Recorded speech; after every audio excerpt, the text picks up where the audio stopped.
when we talk to many HR leaders around Howard described their February and March and last year, many of them shared, I think, what you're rightly pointing out, that their core values. So health and safety was not their core, like it was there, but it was not. I think, as you rightly pointed out, it's the mission and the connection between themselves that was a core. And then suddenly the wellness and health became sort of the central mission, and everything else second.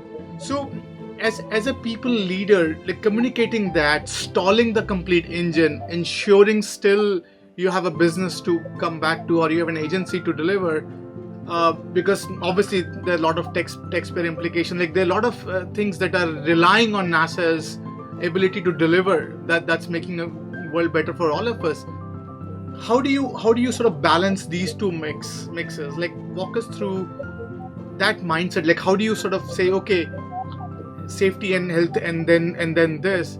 Walk us through that decision making process. And I think you're right.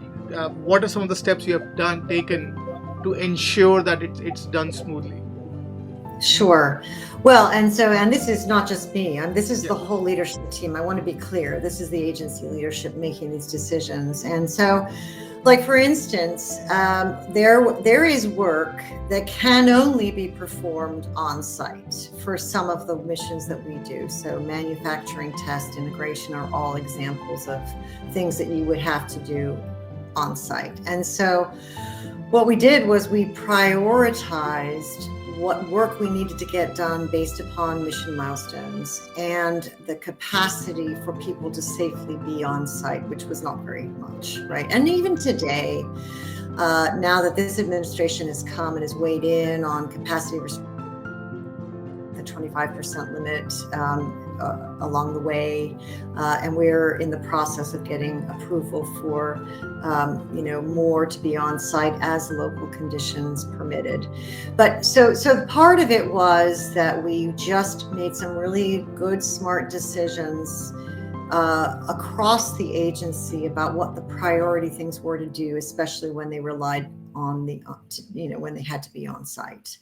The other thing that we did was we definitely wanted to pay attention to the differences in local conditions. So we have field centers distributed across the country, and we didn't want to necessarily just say one size fits all in terms of what capacity would constitute safety. We also relied heavily on our very wonderful leadership at those field centers, and they are really good at what they do, and they understand about caretaking for the workforce around things like how all the local protocols and the local signage and local processes to help make sure that things were operating the way they should. So it was sort of like we did a lot at the central level, but we also did a lot there. And then I would say the other thing to point out, which I think has really helped and given us more than actually it was originally intended to do. And that was that we focused on the first line supervisors. And the reason we did that was because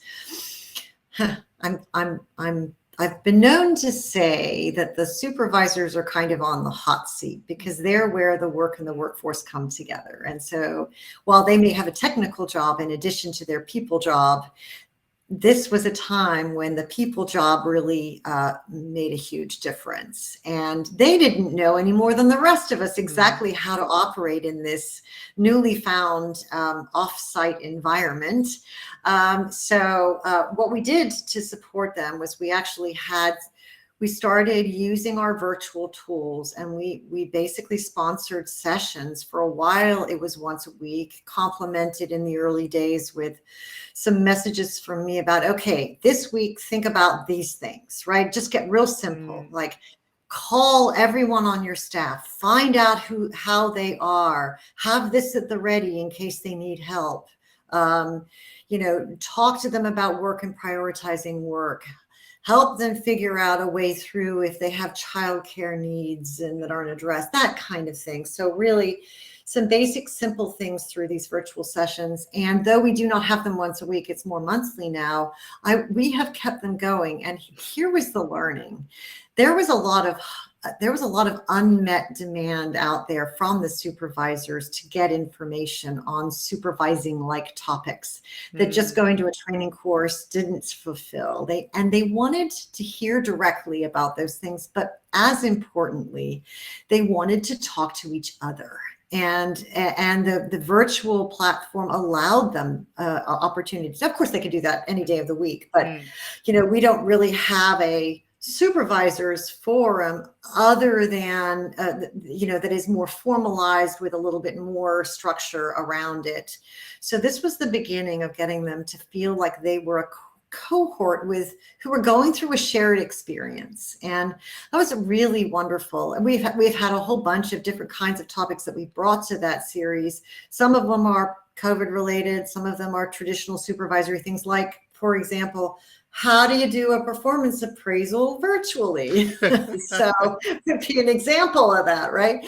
As well as just other topics that we think are really good thought topics for our supervisors. So along the way, it's been a bit of a mixture, but there's great attendance, and we get a lot of really positive feedback. And so that was one thing that we did that I think really made a difference to our ability to respond and help our workforce and, make choices around what health and safety looked like in this era.